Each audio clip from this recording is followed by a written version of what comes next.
It's crazy how different the two parties are and how, frankly, awful Democrats are. And this is for me, I criticize Republicans all the time. But as soon as you get a Democrat president, you just know energy is going to get more expensive. They get into office and they attack the energy sector. Remember the Keystone Pipeline? Yeah, that was good to go. And then Biden got elected and poof, it's just gone immediately. And of course, they're reporting now that Trump is going to bring it back, may bring it back. We'll see what else Trump may do. Joining me now, Marc Morano, executive editor of ClimateDepot.com. Marc, are we getting Keystone back? What else are we getting back? Are we getting the band back together here? We are. I mean, this is going to be a complete yin-yang to what we just went through with Joe Biden, which was a yin-yang from what we went through with Trump, which was a yin-yang from what we went through with Obama. I think the key message here is President Trump has to get us out of the yin-yang, the I guess you'd call it the whiplash that we literally deal with every 4 years. And there's some key things he can do. Yes, he can reverse all of Biden's executive orders. Yes, he can start allowing permitting and drilling in federal lands and our waters. But here's the key that he needs to do, and this has to be day one. He needs to submit to the United States Senate the Earth Summit Treaty that was the underlying basis for this entire United Nations Climate Conference, and submit the UN Paris Agreement 2016 to the Senate for verification. And this would no doubt go down in flames in the Senate, force them, and then that would get us out of the 1992 Rio Earth Summit Treaty, which George H.W. Bush, a Republican, got us into. This is what needs to be done. Otherwise, then that would do is make it incredibly difficult for the next president to embrace this UN net zero agenda. And of course, all the other tentacles that come for that.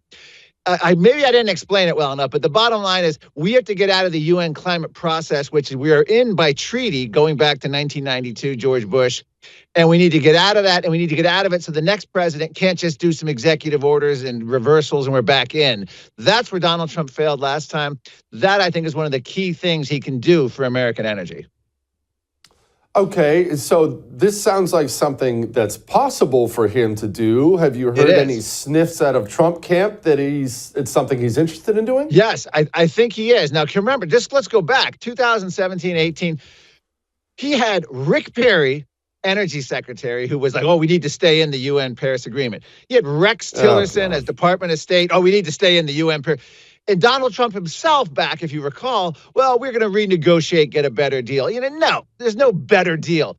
This Donald Trump 2.0 gets it. He's not playing that game. And I think he's ready to do this. This is what all of the climate skeptics, this is what all of his advisors are urging him. This is going nuclear on this entire, since 1992, United Nations Summit Climate Treaty process.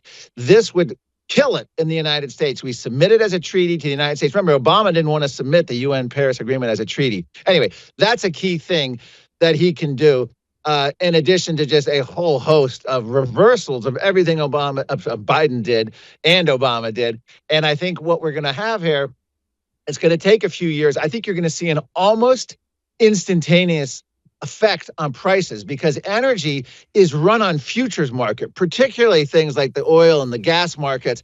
If there's a feeling that things are opening up, there's going to be excitement and there's going to be a pressure to lower prices almost immediately. So just that idea of the attitude and the agenda of Donald Trump is going to have a huge immediate impact. Yeah, momentum is a powerful thing.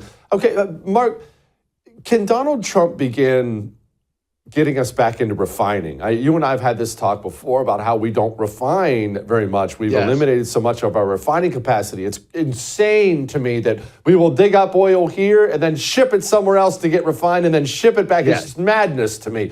Can we reverse that?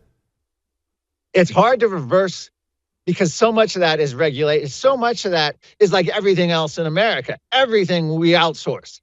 But this doesn't make sense, so we outsource. This is a national security issue, and we produce the energy domestically. Let's refine it domestically. He can start a long process toward that, and it all comes down to deregulation and stopping this climate agenda and bringing out obvious things like if we don't do it here, we're doing it in places that don't have our high standards. We're doing it around the world, and we need to get back to that. That is one of the key things we need to do. And I think when Trump is sworn in on that first day, there's just going to be such a sea change of reversals. And I think there's also a sense, this is a key point when it comes to all of this. This is not Donald Trump 2016, meaning we were just on the cusp of dealing with the UN Paris Agreement, net zero. The whole world was all in. Everyone was excited. Republicans were cowering in fear. I don't want to be against the environment, net zero. We're all for net zero. We've had 8 years since then. And we see the disaster. We see the European governments bailing out. The German coalition just collapsed. In England, they had a huge rebellion. The EU elections last summer were a huge rebuke. They suspended the Green New Deal in Europe, all throughout Europe, through the EU. Now we have Donald Trump coming in. You have Argentina at this COP29 summit I just got back from, literally pulling their 170-member delegation. You had the French foreign environmental minister not show up because they were slighted. No major Western leader other than the UK prime minister showed up at this summit. You have one of the Pacific nations said they're not coming because this is just nothing happens at these conferences. They're greenwashing and they're a waste of their time. So Donald Trump can help push what I call a Clegxit, climate exit from this UN process, similar to the way a Brexit was, Britain's exit from the EU. Mark, how's Azerbaijan? I don't know if I said that right. I don't even know where it is. It sounds like it's in South America or something, but it doesn't sound very much. It's in Western Asia, bordering Russia. It's next to Russia and Iran. I was actually tempted when I was there for a week to cross over the border into Iran and see how far they were getting on those nuclear weapons. I wisely chose not to, but I don't know that I could have got in and out. But Azerbaijan, unlike Dubai last year, which I was just sort of in love with, I just couldn't believe how beautiful a city it was. And Azerbaijan, and I was in Baku, the capital, they literally are an example of an oligarch, of where the United States is actually headed if we were going on the Great Reset. You had dire poverty, pollution, trash, crumbling infrastructure, and then juxtaposed against Rolls-Royce dealerships, Armani, Gucci stores, block and block, city block after city block. There's very wealthy petrostate oil money, and then the rest of it. There's no thriving middle class in Azerbaijan. Interestingly enough, their leader is an authoritarian whose father was the Soviet puppet during the Soviet control of Azerbaijan. So it was an interesting country to hold the UN climate summit in, because that's basically the UN green vision, is you're going to have a few people at the top doing what they want in private jets and eating all the meat they want, and everyone else is going to be in the crumbling infrastructure and the energy rationing. The conference is still ongoing. It's just about to end. I think it ends tomorrow. I got back a few days ago. All I can say is Donald Trump cast a shadow over the entire conference. There was depression, world leaders. Al Gore was finally forced to show up unannounced. He was not scheduled. I didn't see him anywhere on the schedule. And he shows up and starts, ranting about how climate scientists have been right about everything. The Taliban showed up at this conference for the first time ever. They're now recognized as leaders of Afghanistan, and they showed up, which means Joe Biden and Kamala Harris did not need to be there, because the Taliban literally repeat the Biden message there at this UN. In fact, they've rehabilitated their image. Washington Post, Newsweek, New York Times, Washington Post had a front page story about how the Taliban is fighting climate change, and now they're becoming accepted again in polite society in the international community because they're rehabilitated their image with climate change.